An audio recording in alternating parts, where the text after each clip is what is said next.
ప్రార్థన చేసుకుందాం. కృపయు ప్రేమయు కనికరం కలిగిన మా తండ్రి, మీ ఘనమైన నామకు వందనాలు స్తోత్రాలు చెల్లిస్తుంటున్నాం నాయన. గడిచిన వారమంతా మమ్మల్ని మీ కృపలో కాచి కాపాడి మా జీవితాల్లో మరొక దినాన్ని మీరు అనుగ్రహించినందుకై మీకే స్తుతులు స్తోత్రాలు చెల్లిస్తుంటున్నాను నాయన. ఈ సమయంలో మీ వాక్యాన్ని మేము ధ్యానిస్తూ ఉంటుండగా అల్పుణ్ణి, అయోగ్యుణ్ణి, అపాత్రుణ్ణి నన్ను మీరు ఎన్నుకొని అనేకులకు మీ వాక్యాన్ని వినిపించడానికి ఒక సాధనంగా వాడుకుంటానికి మీరు చూపిన కృపను బట్టి స్తోత్రాలు నాయన. నన్ను మీ సిలువ చెంత మరుగుపరిచి మీ ఆత్మచేత మీరే నడిపించండి. మహిమ ఘనత ప్రభావాలు పొందండి నాయన. ఈ దినాల్లో భయంకరమైనటువంటి దినాల్లో మేము జీవిస్తూ ఉంటుండగా మీ మందిరాలలో ఆరాధనలు నిలిచిపోయి ఉంటున్నవి. అయినప్పటికీ ప్రతి ఇల్లును ఒక మందిరంగా ఈ దినాల్లో ప్రతి ఒక్కరూ ఇళ్లలో మిమ్మల్ని ఆరాధించే కృపను అనుగ్రహించినందుకై మీకే స్తుతులు స్తోత్రాలు నాయన. ఈ సమయంలో వాక్యం వింటున్న ప్రతి ఒక్కరిని మీరు దీవించండి, ఆశీర్వదించండి ప్రభు. మీ వాక్యాన్ని వారి హృదయంలో భద్రపరుచుకున్న వారి మీ రాకడ కొరకు నాయన మేమందరం సిద్ధపడినట్లుగా మమ్మల్ని అందరినీ మీ ఆత్మచేత నడిపించండి ప్రభు. ఈ దినాల్లో ఉన్నటువంటి ఈ భయంకరమైన పరిస్థితుల్లో మా దేశంలోనైనా అనేకులు ఈ కరోనా బారిన పడి మరణించారు. వారి కుటుంబాలను ఆదరించండి నాయన. అదే రీతిగా అనేకులు మరణావస్థలో ఉంటున్నారు. వారిని నైనా స్వస్థత దయచేయండి ప్రభు. ఈ కరోనా నుండినైనా మా దేశాన్ని నైనా స్వస్థత దయచేయండి ప్రభు. సంపూర్ణ విడుదల దయచేయండి ప్రభు. అదే రీతిగా ప్రపంచంలో ఉంటేనైనా ఈ కరోనాను దేని నుండినైనా సంపూర్ణ విడుదలను మీరు అనుగ్రహించి ప్రతి ఒక్కరిని సురక్షితంగాను క్షేమంగాను కాపాడి అనేకులనైనా మిమ్మల్ని గుర్తెరగటానికి మీ ఎదుకు నడిపించబడినట్లుగా అనేకులు మీరే నిజమైన దేవుడిని గుర్తించి మీ నామందు రక్షింపబడి మీరు అక్కడి కొరకు సిద్ధపడినట్లుగా మీ ఆత్మచేత నడిపించండి, మహిమ పొందండి నాయన. ఉదయకాల సమయంలో మేము ధ్యానించే ఈ వాక్యము ద్వారా అనేకులు హెచ్చరింపబడిన వారై అనేకులు వారి యొక్క జీవితంలో వారి మనోనేత్రములు తెరవబడిన వారై మీరు అక్కడ కొరకే సిద్ధపడినట్లుగా మీరే మహిమ ఘనత ప్రభావాలు పొందమని ప్రతి ఒక్కరిని సిద్ధపరచమని సమస్త మహిమ ఘనత ప్రభావాలు మీకే చెల్లిస్తూ యేసుక్రీస్తు ఘనమైన నామములో స్తుతించి సమర్పించి అడిగి వేడుకొంచున్నాము తండ్రి, ఆమేన్. ప్రభునందు ప్రియులారా, మరొక దినాన ఈ రీతిగా మనం దేవుని వాక్యాన్ని ధ్యానించడానికి దేవుడు అనుగ్రహించిన కృపను బట్టి దేవుణ్ణి స్తుతించి ఘనపరుస్తుంటున్నాను. మరి ఒకసారి యేసుక్రీస్తు నామములో మీ అందరికీ వందనాలు తెలియజేస్తుంటున్నాను. ఈ దినాల్లో జరుగుతున్నటువంటి పరిస్థితులను బట్టి మనము యేసుక్రీస్తు యొక్క రాకడకు ఎంత సమీపంగా ఉన్నామో అన్న విషయాన్ని మనం గుర్తించవలసిందిగా నేను ఈ సమయంలో మీకు తెలియపరచాలని ఇష్టపడుతుంటున్నాను. యేసు ప్రభువు వారు అనేక సూచనలు తెలియపరిచారు. ఆయన రాకడకు గుర్తుగా అనేక సూచనలు పరిశుద్ధ గ్రంథంలో వ్రాయబడి ఉంటున్నవి. వాటిలో ఒకటి మూడవ మందిరం కట్టబడుట,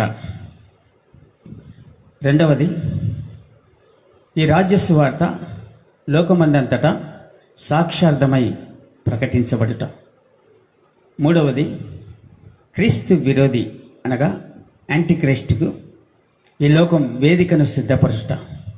ఈ మూడు విషయాలను మనం ఆలోచించినప్పుడు ఇవి మన దినాల్లో నెరవేరుతున్నట్లుగా మనకు స్పష్టమైన రీతిలో కనిపిస్తూ ఉంటున్నది. ఇవన్నీ మనము జీవించే ఈ దినాలలో ఇవి నెరవేరుతున్నట్లుగా స్పష్టమైన గుర్తింపులు మనకు కనపడతా ఉంటున్నవి.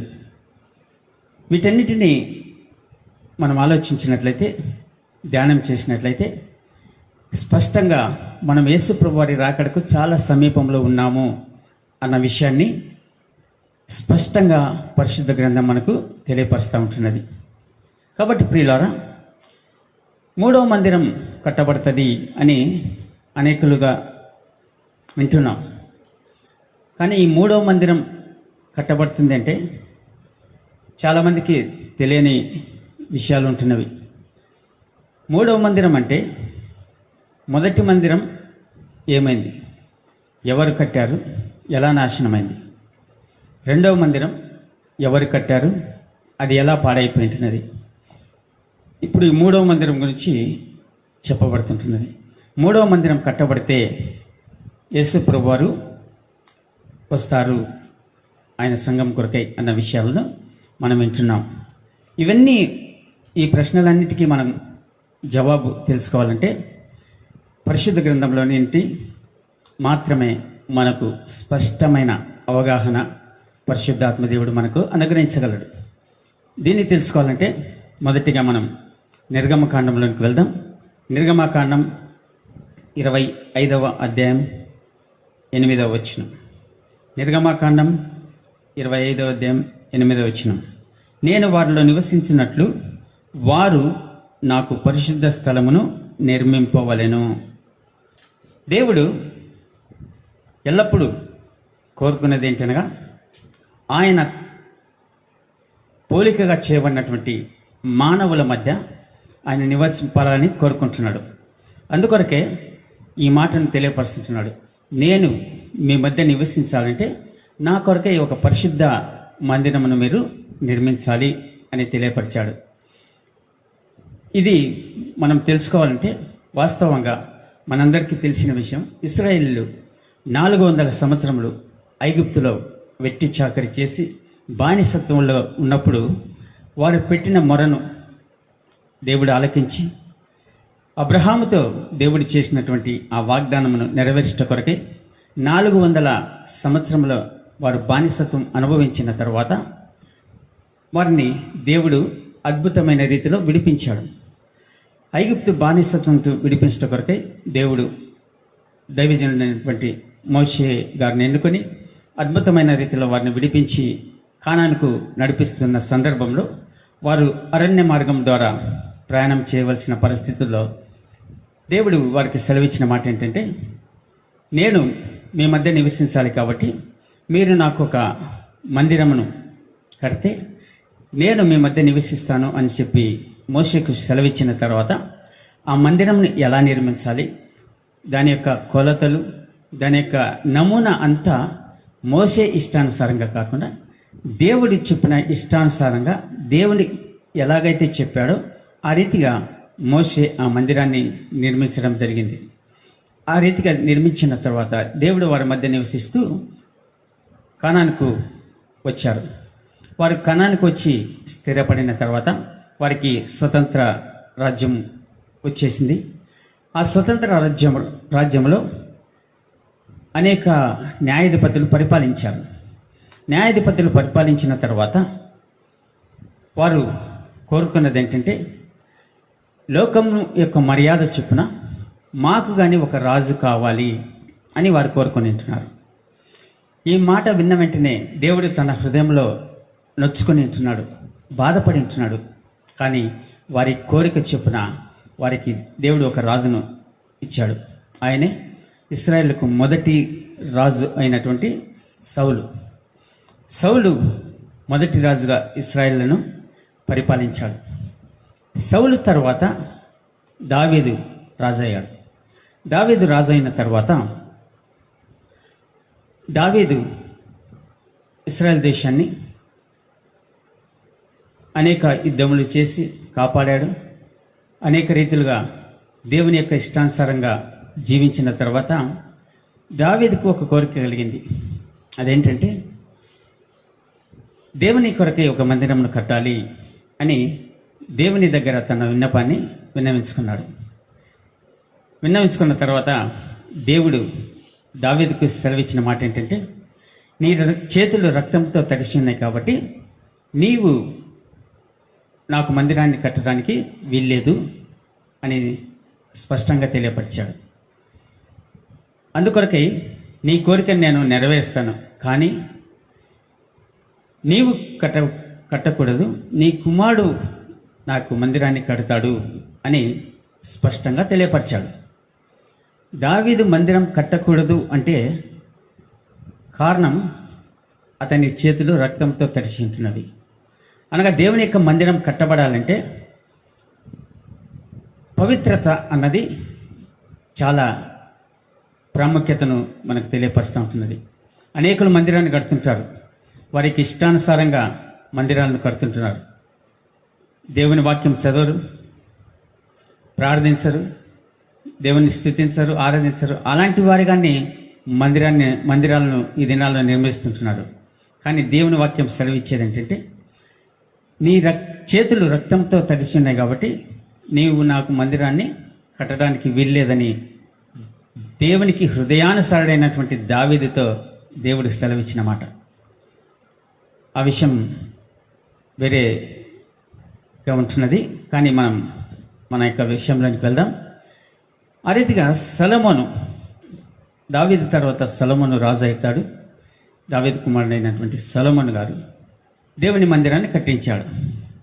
దేవుని మందిరాన్ని కట్టించి దాన్ని బలులు అర్పించి, ఆ రీతిగా బలులు అర్పించిన తర్వాత దేవుని యొక్క మహిమ, షకీనా మహిమ ఆ మందిరం అంతా నిండిపోయినట్లుగా మనం చూస్తుంటున్నాం.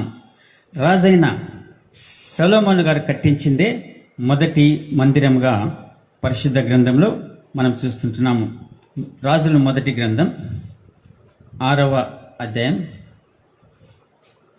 38వ వచనం. మొదటి రాజులు 6వ అధ్యాయం 38వ వచనం. 11వ సంవత్సరము బూలు అను 8వ మాసమున దాని ఏర్పాటు చొప్పున దాని ఉపభాగములన్నిటితోనూ మందిరము సమాప్తమాయను. 7 సంవత్సరములు సొలొమోను దాన్ని కట్టించుచుండెను. అనగా 7 సంవత్సరములు సొలొమోను ఆ మందిరాన్ని నిర్మించినట్లుగా, కట్టించినట్లుగా మనం చూస్తుంటున్నాం. అది మొదటి మందిరం. ఈ మందిరంలో దేవుని బిడ్డలు అయినటువంటి ఇశ్రాయేలు వారు బలులు అర్పిస్తూ దేవునికి మహిమకరంగా జీవిస్తూ ఆ రీతిగా వారి యొక్క జీవితాన్ని కొనసాగిస్తూ ఉంటూ ఉండగా రాను రాను వారి యొక్క జీవితంలో దేవునికి విరోధంగా పాపం చేయడానికి ప్రారంభించారు. ప్రారంభించిన తర్వాత సొలొమోను కుమారుడైనటువంటి రెహబాము సొలొమోను తర్వాత రాజయ్యాడు. రాజైన తర్వాత ఇశ్రాయేల్ దేశం 2 భాగాలుగా విడిపోయింది, 2 భాగాలుగా విడగొట్టబడింది. రాజైన సొలొమోను అద్భుతంగా పరిపాలించాడు, కానీ ఆయన కుమారుడైనటువంటి రెహబాము అతడు తన యొక్క జీవితంలో చేసినటువంటి తప్పుడు నిర్ణయాలతో ఇశ్రాయేల్ దేశం 2 భాగాలుగా విడిపోయింది. 10 గోత్రముల వారు ఒకవైపు, వారిని ఇశ్రాయేలుగా పిలవడం జరుగుతుంటున్నది. వారు షోమ్రోను పట్టణాన్ని రాజధానిగా చేసుకొని వారికి యరొబాము అతడు రాజయ్యాడు. మిగిలిన 2 గోత్రాలు అనగా బెన్యమీను, యూదా గోత్రములు, వీరిద్దరూ కలిసి యూదులుగా పిలువబడుతూ దక్షిణ రాజ్యంగా, ఇశ్రాయేలు ఉత్తర రాజ్యమైతే యూదులు దక్షిణ రాజ్యంగా ఏర్పడి యెరూషలేమును రాజధానిగా చేసుకొని రెహబాము రాజుగా ఉండి పరిపాలన కొనసాగించడం ప్రారంభించారు. ఇశ్రాయేళ్లకు రాజులు వేరైపోయారు, యూదులకు రాజులు వేరైపోయారు. ఈ రీతిగా వారు 2గా రాజ్యాలుగా విభాగింపబడిన తర్వాత ఇశ్రాయేళ్లు దేవుని దృష్టిలో విపరీతంగా పాపం చేయడానికి ప్రారంభించారు. వారి పాపము తారాస్థాయికి వెళ్ళిన తర్వాత దేవుడు వారిని అష్షూరీయులు అనే వారికి అప్పగించాడు. వారి మీదకి పంపించి అష్షూరీయులు అనేవారు వచ్చి ఇశ్రాయేళ్ల పైన దాడి చేసి వారిని క్రీస్తు పూర్వం 722లో బానిసలుగా తీసుకొని వెళ్ళిపోయారు. అలా బానిసలుగా తీసుకొని వెళ్ళిపోయిన తర్వాత ఇక్కడ ఉన్నటువంటి యూదులు ఆ విషయాన్ని వారు గ్రహించాలి. వారి యొక్క సహోదరులకు జరిగినటువంటి విషయాలను వారు తెలుసుకొని జాగ్రత్త పడాలి. మా సహోదరులకు ఈ రీతిగా జరిగి ఉంటున్నది, మేము చాలా జాగ్రత్త కలిగి ఉండాలి, లేనట్లయితే మా పరిస్థితి ఏంటి అని వారు ఆలోచించాలి. కానీ వారు అలా ఆలోచించక మేము వారికంటే ఏం తక్కువ ఉన్నామని చెప్పి ఇశ్రాయేలుల కంటే మరీ ఘోరంగా దేవునికి విరోధంగా పాపం చేయడానికి ప్రారంభించారు యూదులు. ఆ సమయంలో దేవుడు తన ప్రవక్త అయినటువంటి ఇర్మియాను వారి మధ్యకు పంపించి వారిని హెచ్చరించడానికి ప్రారంభించాడు. ఇర్మియా ప్రవక్త వచ్చి వారిని హెచ్చరిస్తూ దేవుని వాక్యాన్ని ప్రకటించడానికి ప్రారంభించాడు.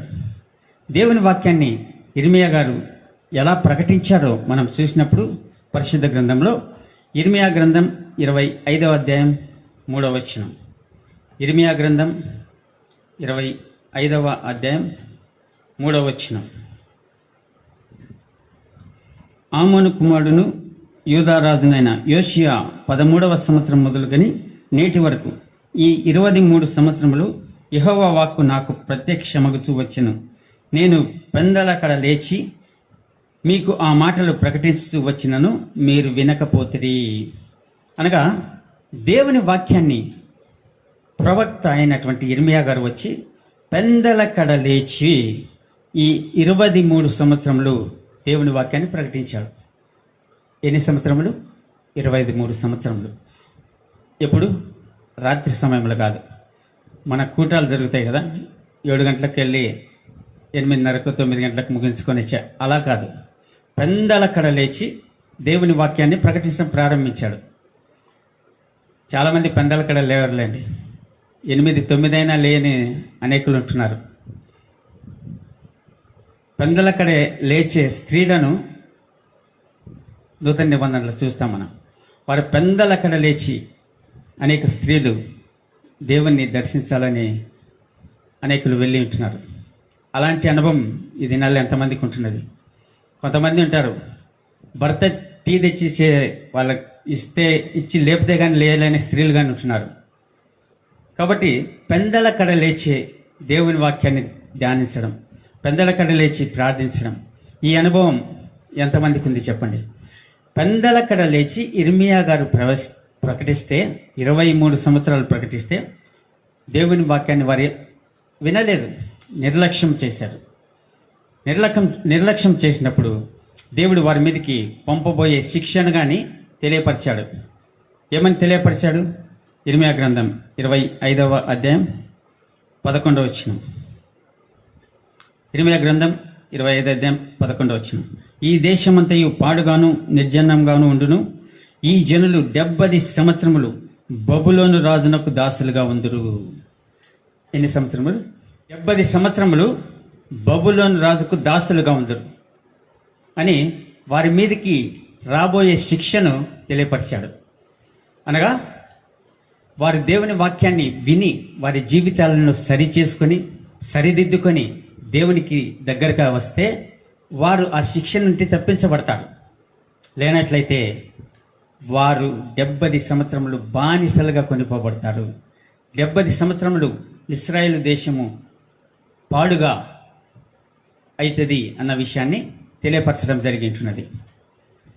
వారు వినలేదు. ఆ సమయంలో ఇర్మియా ప్రవక్త స్పష్టంగా ఈ మాటలు తెలియపరుస్తుంటే ఇంకా కొంతమంది ఉన్నారు ఇర్మియా గారికి విరుద్ధంగా.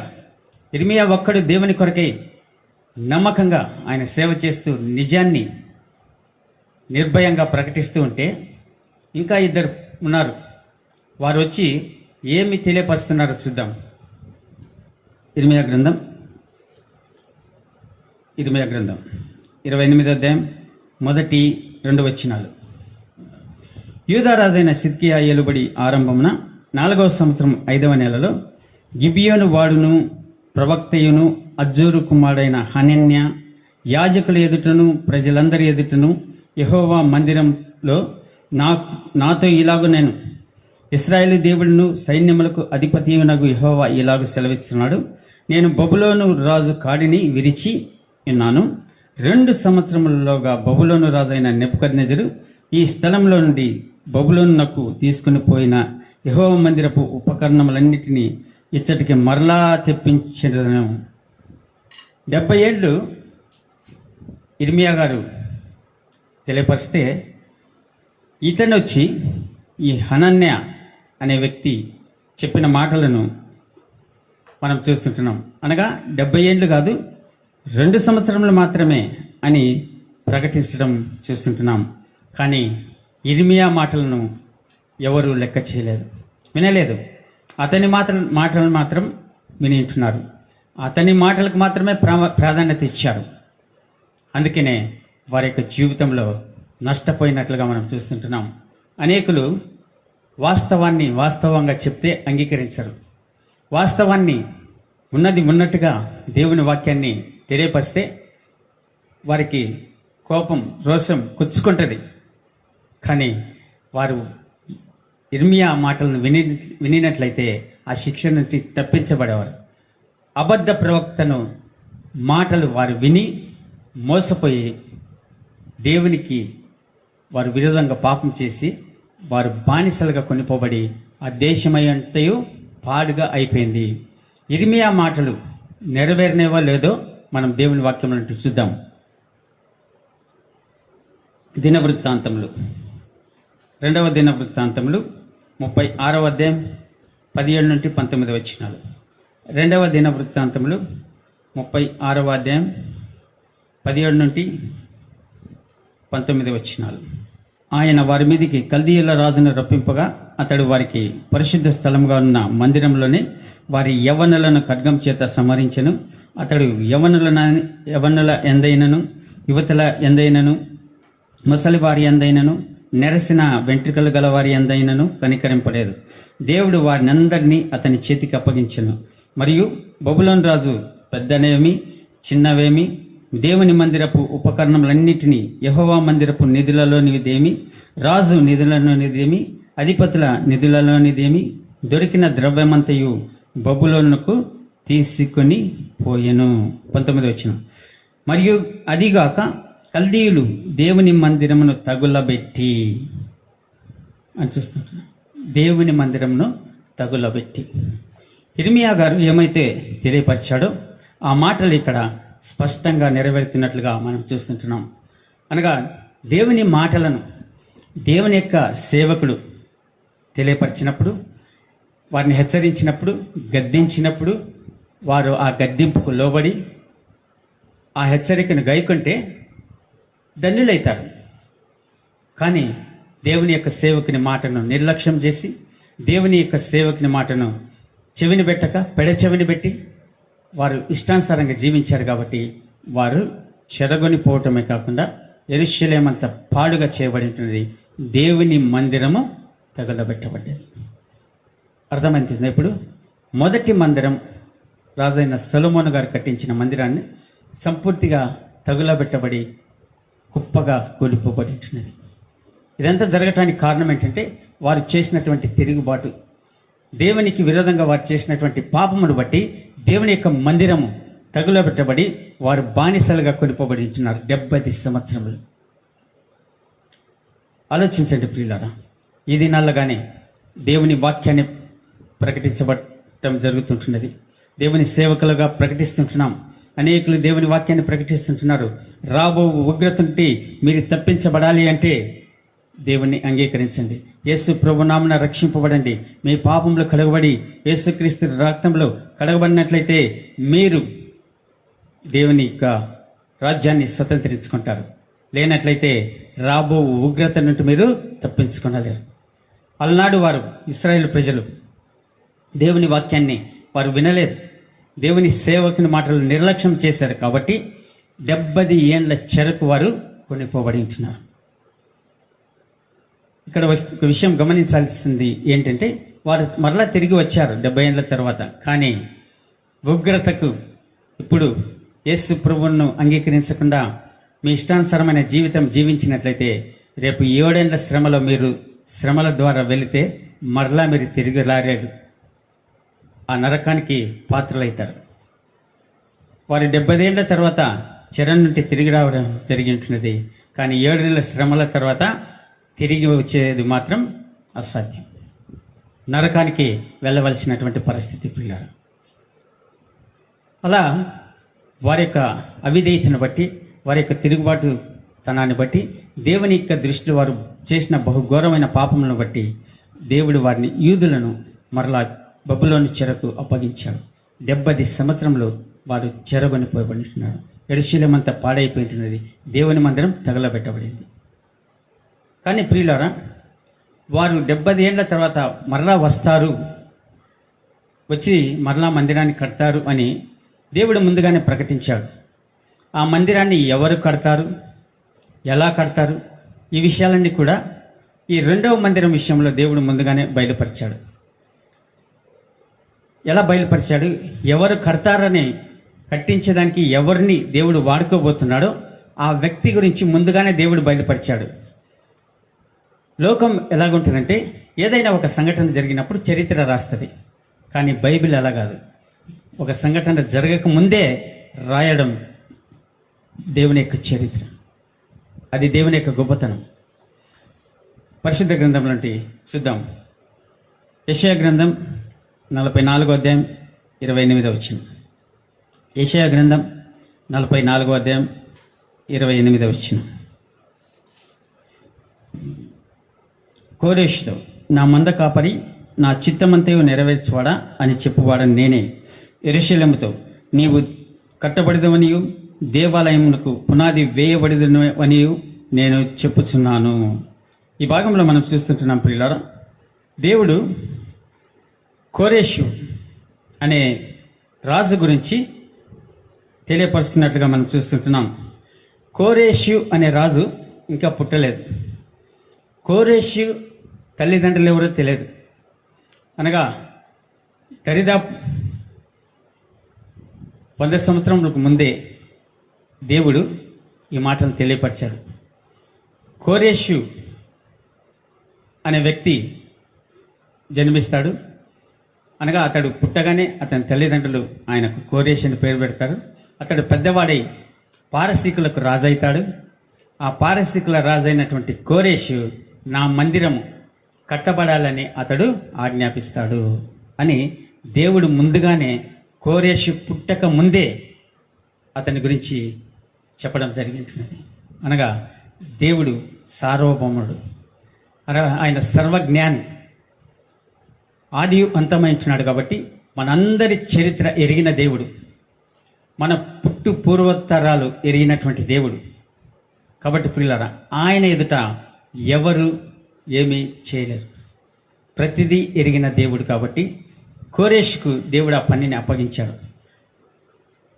అనగా కోరేషు పుట్టక ముందే ఆయన ఏం చేయాలో కానీ దేవుడు ముందుగానే ఆయనకు ఒక పనిని నియమించినట్లుగా మనం చూస్తుంటున్నాం. అదే ఈ 2వ మందిరము కట్టబడుట. కోరేషు రాజయ్యాడు. అనగా బబులోనియలను జయించడం జరిగినది. బబులోన్ జయించిన తర్వాత కోరేషు, పారసీకుల రాజైనటువంటి కోరేషు అధికారంలోకి వచ్చిన తర్వాత ఆయన చేసినటువంటి మొట్టమొదటి పని ఏంటో, దేవుడు ఆయనకు నియమించిన, అప్పగించిన పని చేశాడో లేదో చూద్దాం. ఎజ్రా గ్రంథం 1వ అధ్యాయం 1-2 వచనాలు. పారసీక దేశపు రాజైన కోరేషు ఏలుబడిలో 1వ సంవత్సరం ముందు ఇర్మియా ద్వారా పలకబడిన తన వాక్యమును నెరవేర్చుటకై యెహోవా పారసీక దేశపు రాజైన కోరేషు మనసును ప్రేరేపింపగా అతడు తన రాజ్యమందంతటా చాటింపు చేయించి వ్రాత మూలంగా ఇట్లు ప్రకటన చేయించెను.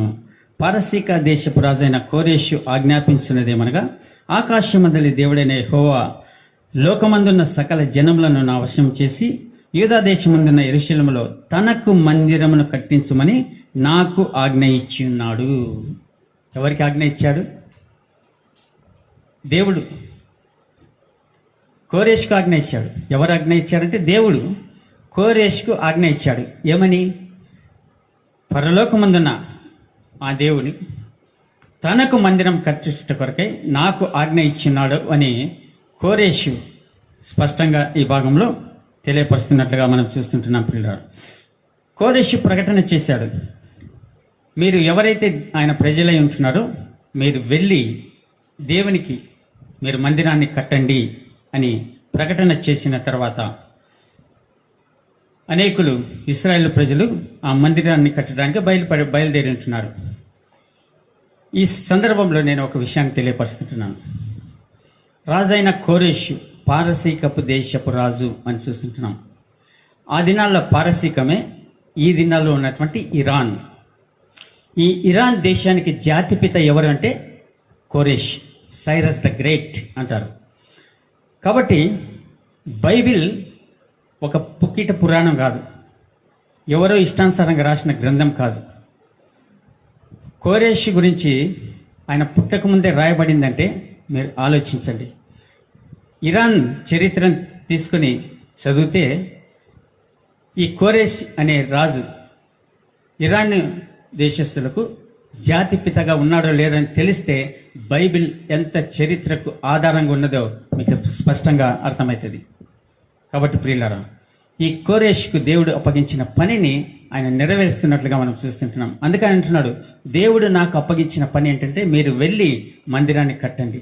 ఆ మందిరంకు కావలసినటువంటి ఏ అవసరమైనా దాని ఖజానా నా ప్రభుత్వంలోని ఖజానా నేను ఇస్తున్నానని ఆయన ప్రకటన చేస్తున్నాడు. అలా ప్రకటన చేసిన తర్వాత ఇశ్రాయేలు ప్రయాణమై మొదటి బృందముగా యెరూషలేమునకు వచ్చారు. ఆ మొదటి బృందానికి నాయకత్వం వహించింది ఎవరు అనగా జెరుబ్బాబెలు అనే అధికారి. ఆయన గవర్నర్గా ఆ దినాల్లో ఉంటున్నాడు. ఆయనతో పాటు యెహోషువ, ప్రధాన యాజకుడైన యెహోషువ. కాబట్టి వీరిద్దరు కలిసి వారితో పాటు దరిదాపు 50,000 మంది కలిసి యెరూషలేమునకు ప్రయాణమై వచ్చారు. ప్రయాణమై వచ్చిన తర్వాత వారు దేవుని మందిరాన్ని కట్టడానికి ప్రారంభించారు. వారు యెరూషలేమునకు క్రీస్తు పూర్వం 536లో వారు వచ్చారు. క్రీస్తు పూర్వం 536లో వారు వచ్చిన తర్వాత వారు మందిర పనిని పూర్తి చేశారు. ఎప్పుడనగా క్రీస్తు పూర్వం 516లో. క్రీస్తు పూర్వం 516లో వారు మందిర పని పూర్తి చేశారు.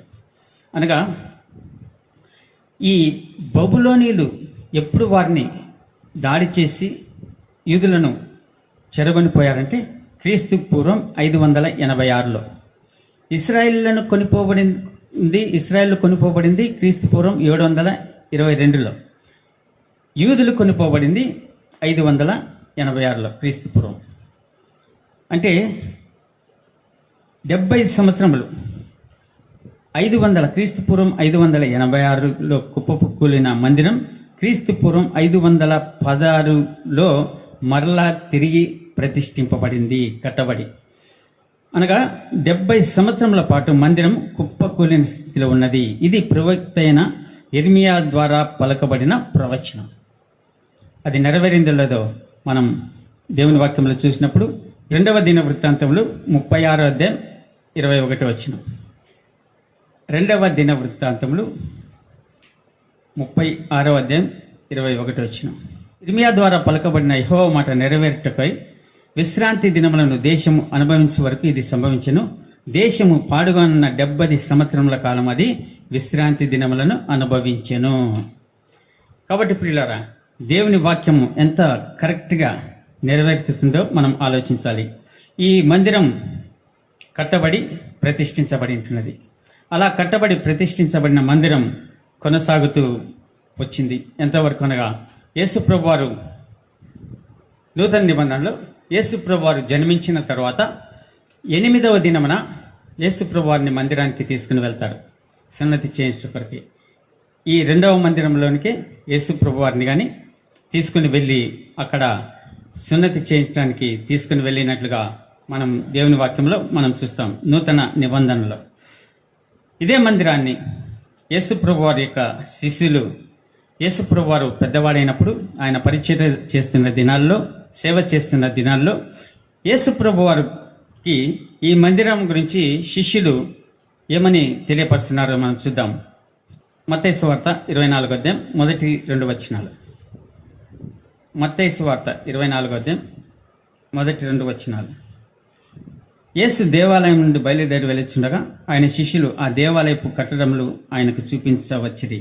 అందుకు ఆయన, మీరు ఇవన్నీ చూస్తున్నారు కదా, రాతి మీద రాయి ఒకటి అయినను ఇక్కడ నిలిచి ఉండకుండా పడద్రోయబడినని మీతో నిశ్చయంగా చెప్పుచున్నానని వారితో అనేను. యేసుప్రభు వారికి ఈ దేవాలయం గురించి చూపించినప్పుడు యేసుప్రభు వారు వారితో చెప్పినటువంటి మాట ఏంటంటే, ఈ దేవాలయము రాతి మీద రాయి ఉండని దినాలు వస్తున్నాయి అని తెలియపరచడం చూస్తుంటున్నాం. ఇది యేసుప్రభు వారు చెప్పిన మాటలు అక్షరాల క్రీస్తు శకము 70వ సంవత్సరంలో నెరవేరినట్లుగా మనం చూస్తుంటున్నాం.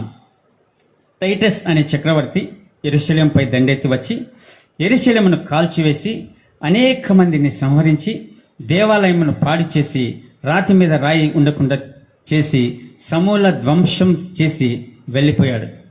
అలా ఇశ్రాయేలు దేశము ప్రపంచ పటంలోంటి తీసివేయబడింది. యేసుప్రభు వారు ఏమైతే మాటలు చెప్పాడో ఆ మాటలు క్రీస్తు శకం 70వ సంవత్సరంలో అక్షరాల నెరవేరించినవి. అలా ఈ 2వ మందిరం పాడైపోయింటున్నది, కుప్పగొలిపోయింటున్నది, పాడు దిబ్బగా అయిపోయింటున్నది యెరూషలేము అంతా. యేసుప్రభు వారు మరొక విషయాన్ని తెలియపరిచాడు. ఆయన ఈ లోకంలో ఉన్నప్పుడు ఆయన చెప్పిన మాట ఏంటంటే, మత్తయి సువార్త 24వ అధ్యాయం 32వ వచనం. మత్తయి సువార్త 24వ అధ్యాయం 32వ వచనం. అంజూరపు చెట్టును చూచి ఒక ఉపమానం నేర్చుకుని, అంజూరపు కొమ్మ లేతదై చిగురించినప్పుడు వసంతకాలము ఇంకా సమీపంగా ఉన్నదని మీకు తెలియను. యేసుప్రభు వారు అంజూరపు చెట్టును గురించి, చిగురించడం గురించి తెలియజేసిన మాట మనం ఆలోచించినట్లయితే, ఇశ్రాయేలు దేశము మరలా స్వతంత్ర దేశంగా ప్రకటించబడాలి, అందులో మందిరం కట్టబడాలి. ఇది జరగాలంటే చాలా ప్రయత్నాలు జరిగినట్లుగా మనం చూస్తుంటున్నాం. ఈ మందిరమును కట్టాలని, తిరిగి కట్టించాలని అనేకులు ప్రయత్నించారు. క్రీస్తు శకము 132 నుండి 135 ప్రాంతములలో ఈ మందిరమును కట్టాలని బర్కోబా మరియు రబ్బీ అకీవా అనే ఇద్దరు ప్రయత్నం చేశారు. వారు ప్రయత్నం చేశారు కానీ వారు కట్టించలేకపోయారు. తరువాత కాలంలో క్రీస్తు శకము 363లో జూలియన్ అనే చక్రవర్తి ప్రయత్నం చేసి ఆ మందిరం కట్టించడానికి దానికి కావలసిన అన్ని వస్తువులు ఆయన సిద్ధం చేశాడు. సిద్ధం చేసిన తర్వాత ఒక పెద్ద భూకంపం కలిగింది. ఆ భూకంపమే గల్లీ అర్త్క్వేక్ 363 అంటారు. ఆ భూకంపం కలిగిన తర్వాత ఆ మందిరము కట్టించే ఆ ప్రయత్నం ఆగిపోయింది. అలా మందిరం కట్టించే ప్రయత్నం ఆగిపోయినట్లుగా మనం చూస్తుంటున్నాం. ఇప్పుడు ఇశ్రాయేలు దేశము చిగురించాలంటే ప్రపంచ చరిత్రలో 2 యుద్ధాలు జరిగి ఉంటున్నవి. మొదటి ప్రపంచ యుద్ధము, 2వ ప్రపంచ యుద్ధం. మొదటి ప్రపంచ యుద్ధం 1914 నుండి 1918 వరకు జరిగి ఉంటున్నది. ఒకవైపు బ్రిటిష్ సైనికులు, బ్రిటిష్ రాజ్యము, మిత్ర దేశాలు, మరోవైపు జర్మన్ దేశము, వారి మిత్ర రాజ్యాలు.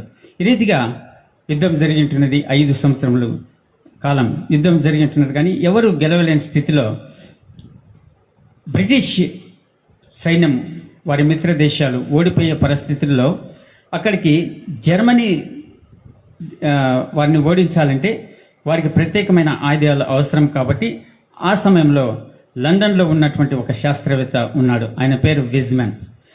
ఈ విజ్మన్ అనే ఒక శాస్త్రవేత్త ఒక విషపూరితమైన గ్యాస్ని కనుగొన్నాడు. దాన్ని TNT అంటారు. TNT అనగా ట్రై నైట్రోటొల్యూన్ అనే గ్యాస్ను కనిపెట్టి, ఈ విషవాయువును మీరు ఉపయోగించినట్లయితే మీరు జయాన్ని పొందుతారు అని తెలియపరిచాడు. అలా తెలియపరిచిన తర్వాత బ్రిటిష్ ప్రభుత్వానికి ఇచ్చిన వెంటనే వారు ప్రయోగించారు. వారు ఉపయోగించినటువంటి విషవాయువు ద్వారా అనేకులు మరణించారు.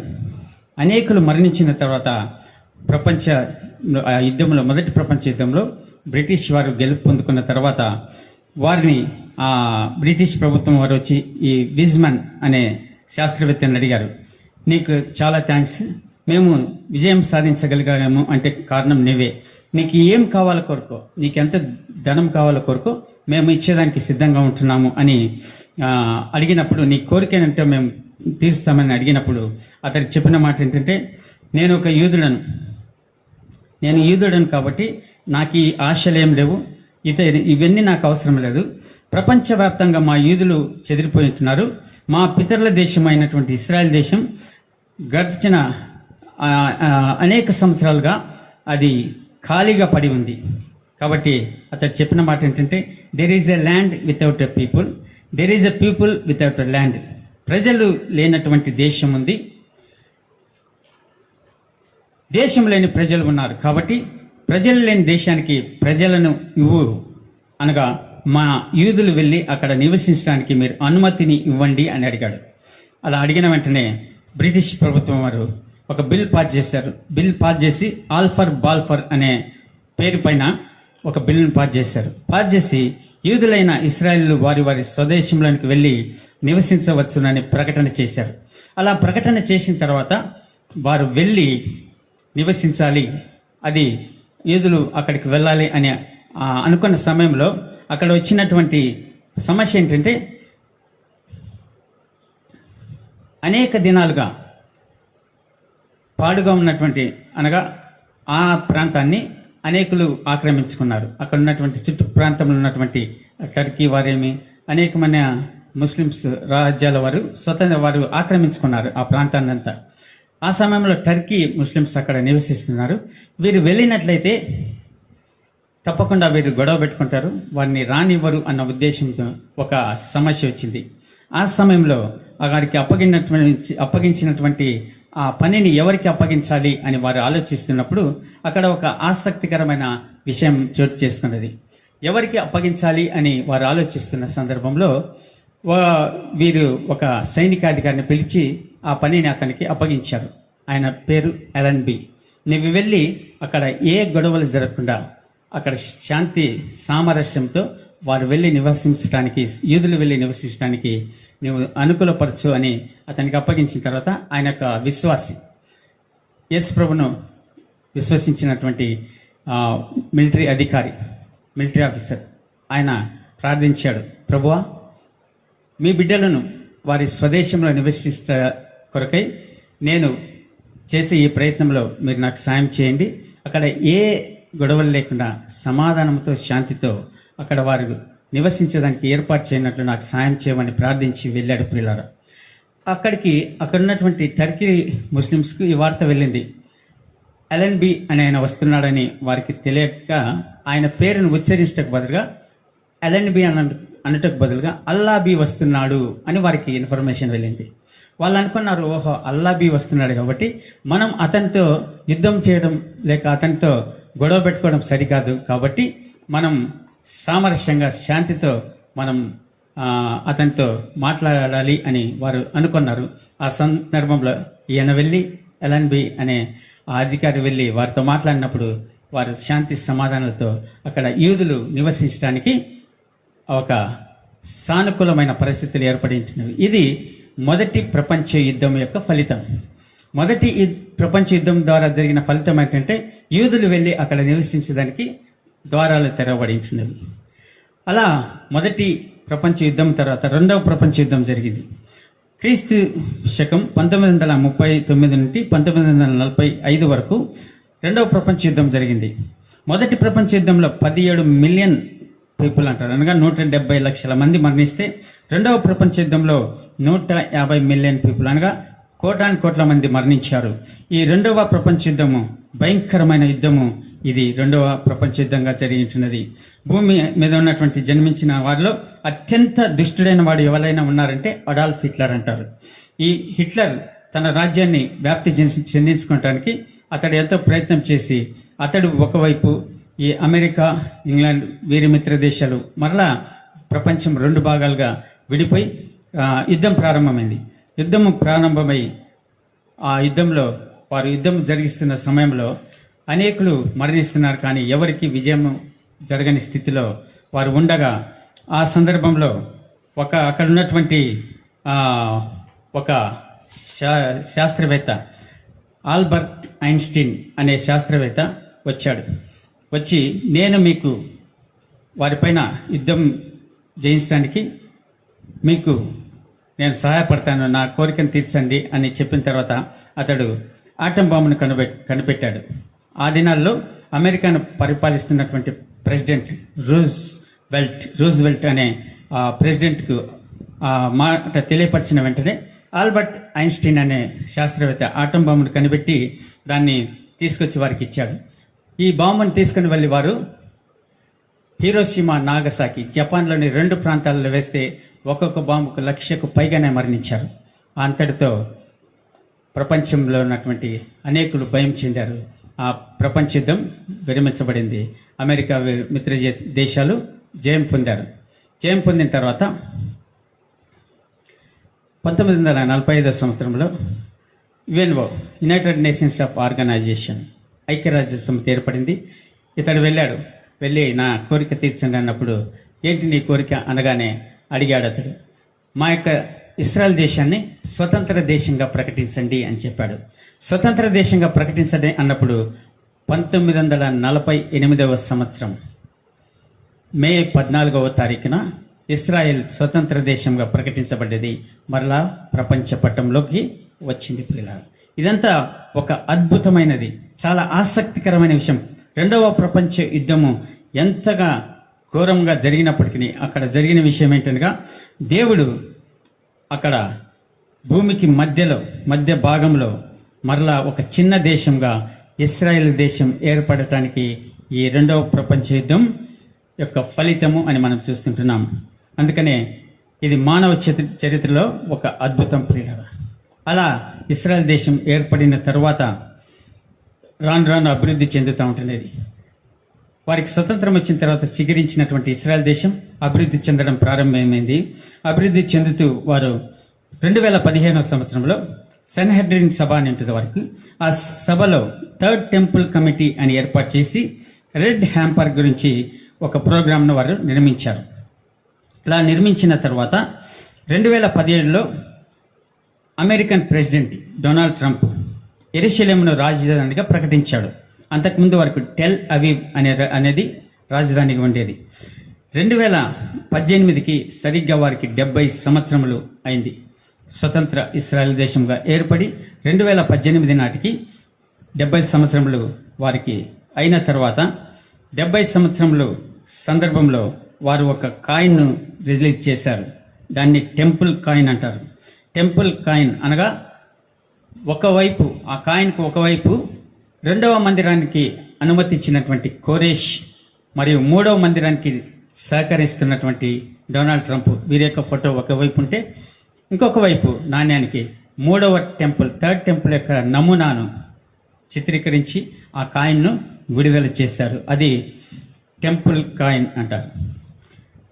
ఈ టెంపుల్ కాయిన్ విడుదల చేసిన తర్వాత 2018 ఆగస్ట్ 28వ తారీఖున మచ్చలేని ఎర్రని పెయ్య ఒకటి జన్మించినట్లుగా మనం చూస్తుంటున్నాం. 2018 డిసెంబర్ 10న వారు బలిపీఠమును ప్రతిష్ఠ చేశారు. అనగా 3వ మందిరాన్ని కట్టుటకు ముందుగా వారు బలిపీఠాన్ని ప్రతిష్ఠ చేసినట్లుగా మనం చూస్తుంటున్నాం. 2వ మందిరాన్ని కట్టుటకు ముందుగా కానీ వారు బలిపీఠాన్ని కట్టినట్లుగా దేవుని వాక్యంలో మనం చూస్తాం. ఎజ్రా గ్రంథం 3వ అధ్యాయం, ఎజ్రా గ్రంథం 3వ అధ్యాయం 3 నుండి 6 వచనాలు. వారు దేశమందు కాపురస్తులైన వారికి భయపడుచు ఆ బలిపీఠమును దాని పురాతన స్థలమును నిలిపి దాని మీద ఉదయమునను అస్తమయమునను యెహోవాకు దహన బలులు అర్పించుచు వచ్చిరి. అనగా దేవునికి వారు దహన బలులను అర్పించుచు వచ్చారు. మొదటిగా వారు బలిపీఠం కట్టి తరువాత మందిరాన్ని నిర్మించినట్లుగా మనం చూస్తుంటున్నాం. అదే రీతిగా 3వ మందిరంకు కట్టుటకు ముందు వీరు కానీ బలిపీఠమును కట్టి ప్రతిష్ఠించి ఇప్పుడు దానిపైన బలులు అర్పిస్తుంటున్నారు. అంటే మనకు ఈ విషయం తెలియపరిచేది ఏంటనగా, మొదటి మందిరం 7 సంవత్సరంలో సొలొమోను కట్టించాడు.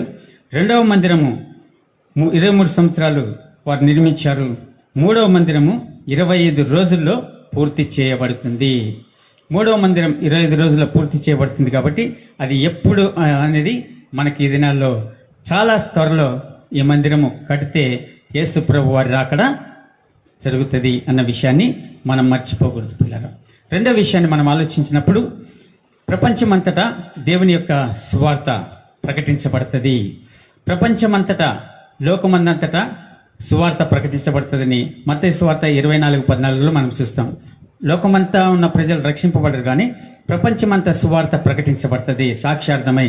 కాబట్టి ఈ సువార్త ప్రకటించడానికి మనం చూసినట్లయితే ప్రపంచంలో దేవుని వాక్యం ఇప్పుడు అంత ప్రపంచం నలుమూలలా పడుచుంటున్నది.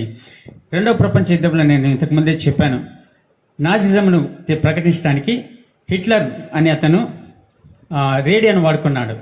రేడియో టవర్ను కట్టి ఆ రేడియో ద్వారా అనేకులకు దేవుని వాక్యాన్ని అనగా నాజిజం గురించి ప్రకటిస్తూ వచ్చాడు. తర్వాత అతడు మరణించిన తర్వాత అది ఆగిపోయింది. ఆ ప్రాంతంలో ద్వారా వెళ్తున్నటువంటి దేవుని సేవకుడు పాల్ ఫ్రీడ్ అనే దైవజనుడు చూసి అతడు దీని ద్వారా అతడు నాజిజంను ప్రకటించాడు ప్రపంచానికి. దేవుని మాటలను ఎందుకు ప్రకటించకూడదు అనే ఆలోచన వచ్చిన వెంటనే ప్రార్థించాడు, ప్రభువా నాకు ఈ టవర్ని ఇచ్చినట్లయితే నేను దీని ద్వారా మీ మాటలను ప్రపంచానికి తెలియపరుస్తానని చెప్పి అతడు ప్రార్థించి తర్వాత ఆ టవర్ను కొని అక్కడి నుండి రేడియో ద్వారా దేవుని వాక్యాన్ని ప్రకటించడానికి ప్రారంభించాడు.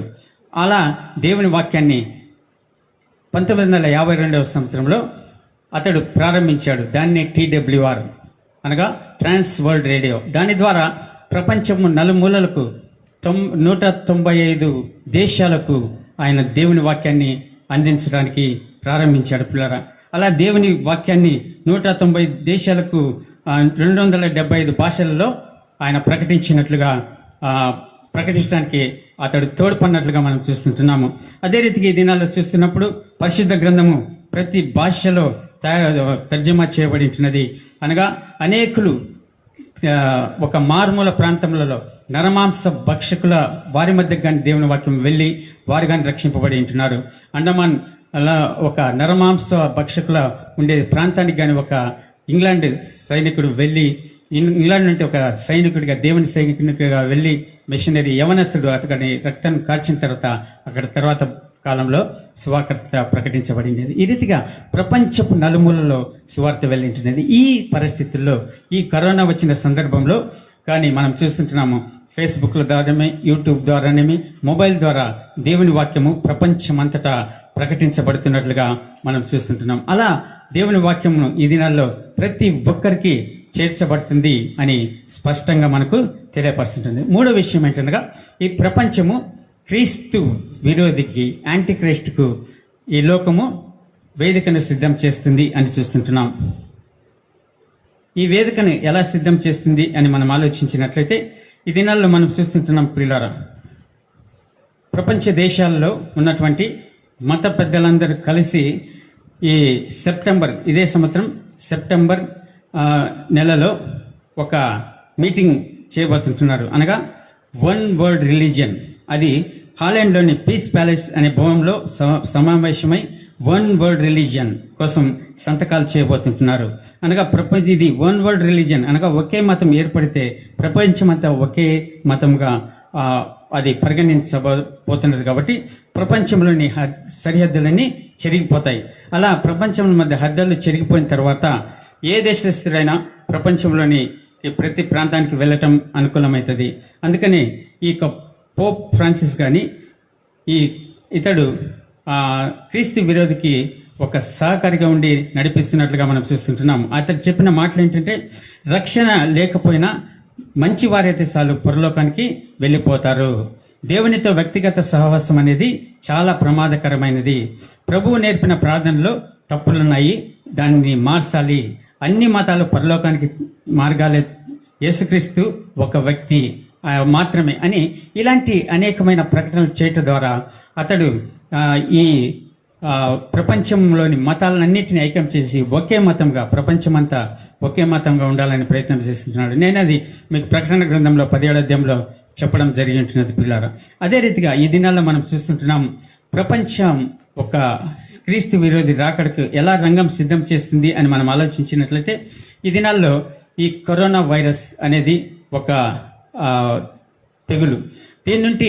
దీని ద్వారా కానీ ఇస్రాయెల్ దేశం యొక్క ప్రజాని బెంజమిన్ నెతన్యాహు ప్రకటించింది ఏంటంటే, ఇది ఈ కరోనా వైరస్ మనం గుర్తించాలంటే ప్రపంచంలో ఉన్న ప్రతి ఒక్కరికి RFID చిప్పులు వేసినట్లయితే దాని ద్వారా ప్రపంచంలోని ప్రతి ఒక్కరికి ఎవరికి కరోనా ఉందో లేదో తెలుసుకోవడం అనుకూలమవుతుంది. కాబట్టి ప్రతి ఒక్కరూ ఆ చిప్పును వేయించుకుంటే అది ఎవరికి ఉందో తెలియపరుస్తుంది. ఒకవేళ ఎవరైనా వ్యాక్సిన్ వచ్చిన తర్వాత వేసుకున్నారా లేదో తెలియపరుస్తుంది. ఇది అతడు చేసినటువంటి ప్రకటన. దానికి సంబంధించి డొనాల్డ్ ట్రంప్ అమెరికా ప్రెసిడెంట్ చెప్పిన ప్రకటన ఏంటంటే, అక్టోబర్లో ప్రతి ఒక్కరు అక్టోబర్ లోపల ఈ చిప్పును వేయించుకోవాలి. RFID అంటే రేడియో ఫ్రీక్వెన్సీ ఐడెంటిఫికేషన్, అనగా మనకి ఇప్పుడు ఆధార్ కార్డు ఎలా ఉన్నదో అలాగా ప్రతి ఒక్కరికి ఆ చిప్పును వేసి దాని ద్వారా ఈ కరోనా ఉందో లేదో తెలుసుకుంటారు. ఇది ఈ దినాలు జరుగుతున్నటువంటి పరిస్థితి. కానీ ప్రపంచమంతా ఇది ప్రతి ఒక్కరు వేయించుకోవాలి అని చెప్తుంటున్నారు. ఇది వేయించుకోవడం ద్వారా ప్రస్తుతం కరోనా ఉందా లేదా, ఇలాంటి వ్యాధి ఉంది, ఇవన్నీ తెలుసుకోవడానికి ఉపయోగ కొరకై వారు వేస్తున్నారు. కానీ ఇది భవిష్యత్తులో అది క్రీస్తు విరోధికి ఎంతగానో సహకరించడానికి ఒక పరికరంగా ఉండబోతుంది అన్న విషయాన్ని మనం స్పష్టంగా గ్రహించాలి. ఇది 666 ముద్ర అని నేను చెప్పటం లేదు, కానీ దీని వెనకాల ఉన్నటువంటి ఉద్దేశం మాత్రం ఆ రీతిగానే మనకు కనిపిస్తుంది. ఎలాగని మనం ఆలోచించినట్లయితే, ఈ విషయాలన్నీ మనం ఆలోచించినప్పుడు అమెరికా ప్రవేశపెట్టిన బిల్లులో దాని యొక్క HR 6666 అని మనం చూస్తుంటున్నాం. అనగా కరోనా ముసుగులో ఇవన్నీ వెనక జరిగిపోయే సాతాను యొక్క తంత్రమని మనకు స్పష్టంగా తెలియపరచబడుతుంటున్నది. ఈ రీతిగా ఈ యొక్క చిప్ను మనం ఆలోచించినప్పుడు ప్రస్తుతం అది కరోనా గురించి లేక అనేక వారి బయోడేటా తెలుసుకోవడానికి, తర్వాత వన్ కరెన్సీ అనగా అది డిజిటల్ కరెన్సీ, ప్రపంచమంతా డిజిటల్ కరెన్సీ. ఈ దినాల్లో చూస్తుంటున్నాం. చైనా ఆల్రెడీ వారు 4 రాష్ట్రాల్లో ప్రారంభించారు, అనేక దేశాలు ప్రారంభించాయి. ముందు దినాల్లో ఈ కరెన్సీ అంతా ఉండకుండా డిజిటల్ కరెన్సీ అలా జరిగినప్పుడు ప్రపంచమంతా ఈ రీతిగా ఇవన్నీ దేనికి సూచనగా ఉన్నాయి అని ఆలోచించినప్పుడు ఇవన్నీ కూడా క్రీస్తు విరోధికి, యాంటీ క్రైస్ట్కు సిద్ధంగా వారు వేదికను సిద్ధం చేస్తున్నారు. 3 విషయాలను మనం చూస్తుంటున్నాం. 1, దేవుని మందిరం కట్టడానికి సిద్ధంగా ఉంటున్నది. 3వ మందిరం కట్టబడినట్లయితే యేసుప్రభు వారి రాకడైతుంది. ప్రపంచమంతటా సాక్షార్థమై దేవుని యొక్క సువార్త ప్రకటించబడుతుంటున్నది. సువార్త ప్రకటించబడింది, అనేకులకు సువార్త వెళ్ళింది, అది నెరవేరించినది. 3వది, క్రీస్తు విరోధికి రాకడకు లోకము వేదికను సిద్ధం చేస్తున్నది. ఇవన్నీ జరుగుతున్నప్పుడు మనం ఎంత జాగ్రత్తగా ఉండాలి, మనం ఎంత జాగ్రత్తలు తీసుకుంటే వీటన్నిటిని తప్పించబడి యేసు ప్రభు వారి యొక్క రాకడలు ఎత్తబట్టడానికి మనం ఎంతవరకు సిద్ధంగా ఉంటున్నాం. యేసు ప్రభు వారు ఆయన సెలవిచ్చిన మాట నెరవేరబోతున్నది. ఆయన ద్వారం నద్దనే నిలిచి ఉన్నాడు. ఇవన్నీ చూస్తున్నప్పుడు మనకి జీవితాల్లో మన విశ్వాసాన్ని కాపాడుకోవాలి. మన విశ్వాస జీవితాన్ని కాపాడుకుంటూ యేసు ప్రభు వచ్చే సమయానికి మనం సిద్ధంగా ఉన్నట్లయితే యేసు ప్రభుతోటి కూడా మనం వెళ్ళిపోతాం. లేనట్లయితే విడవబడితే ఇక్కడ భయంకరమైనటువంటి శ్రమలలో పాలు పుంపులు పొంది నరకానికి పాత్రలవుతారు. తీర్మానం తీసుకోవాల్సినటువంటి బాధ్యత నీ పైన ఉంటున్నది. నీ తీర్మానం ఏంటి? ఈ ఉదయకాల సమయంలో నీ యొక్క తీర్మానం, ఇంకా నీవు సమయం ఉందిలే, ఇంకా సమయం రాలేదులే, యేసుప్రభును నమ్ముకోవచ్చు, ఇంకా యేసుప్రభు ఇప్పుడే రాలేడు అని నువ్వు ఉండి ఉన్నట్లయితే దేవుని వాక్యం సెలవిచ్చేది, నీవు అనుకునని గడియలో యేసుప్రభు వారు వస్తారు. కాబట్టి ఏ క్షణమైన యేసుప్రభు వస్తారు మనకు తెలియదు. కాబట్టి మనం ఆయన వచ్చే రాకడికి మాత్రం ఇవన్నీ సూచనలు నెరవేరుతున్నవి. మనల్ని మనం సిద్ధపాటు చేసుకుని దేవుని రాకడ కొరకై సిద్ధపడినట్లయితే యేసుప్రభు వారితో కూడా మనమందరము పరలోక రాజ్యానికి వెళ్ళటానికి పరిశుద్ధాత్మ దేవుడు సాయం చేయనుగాక. ప్రార్థన చేసుకుందాం. కృపయు ప్రేమయు కనికరం కలిగిన మా తండ్రి, మీ ఘనమైన నామ కొందనాలు స్తోత్రాలనైనా, ఇంతవరకు అనేక విషయాలనైనా మీ యొక్క పరిశుద్ధ గ్రంథంలోని విషయాలు, మీ రాకడకు సూచనగా ఉన్న విషయాలను అయినా ధ్యానించడానికి మీరు మాకు అనుగ్రహించిన కృపను బట్టి స్తోత్రాలు. మీరు త్వరగా రాబోతున్నారన్న విషయాలు పరిశుద్ధ గ్రంథం నుండి మాకు తెలియపరచబడుతుంటున్నవి.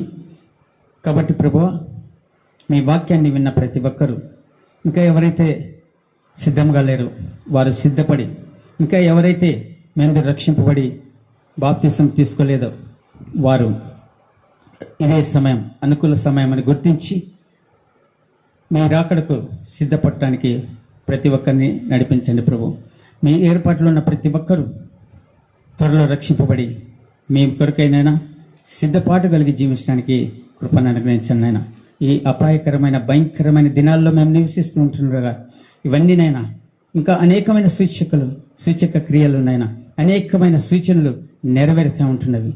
మీరు వచ్చే సమయానికి ప్రభు మా శరీర ప్రాణాత్మలు మీ ఎదుట నిందారహితంగా ఉండట కొరకై మా జీవితాలను మీ వాక్యపు వెలుగులో పరిశీలించుకొని పరీక్షించుకొని మీ వాక్యము వినిపించబడుతున్నప్పుడు మీ వాక్యానికి లోబడి మీ వాక్యానుసారంగా మేము జీవించడానికి మీకు నమ్మకమైన సాక్షిగా భూలోకంలో జీవిస్తూ మమ్మల్ని మేము సిద్ధపాటు చేసుకుంటూ అనేకులను సిద్ధపరుస్తూ మీ రాకడ కొరకే మమ్మల్ని అందరినీ సిద్ధపరిచి మీరే మహిమ గంత ప్రభావాలు పొందామని యేసుక్రీస్తు ఘనమైన నామములో స్తుతించి సమర్పించి అడిగి వేడుకొంచున్నాము తండ్రి.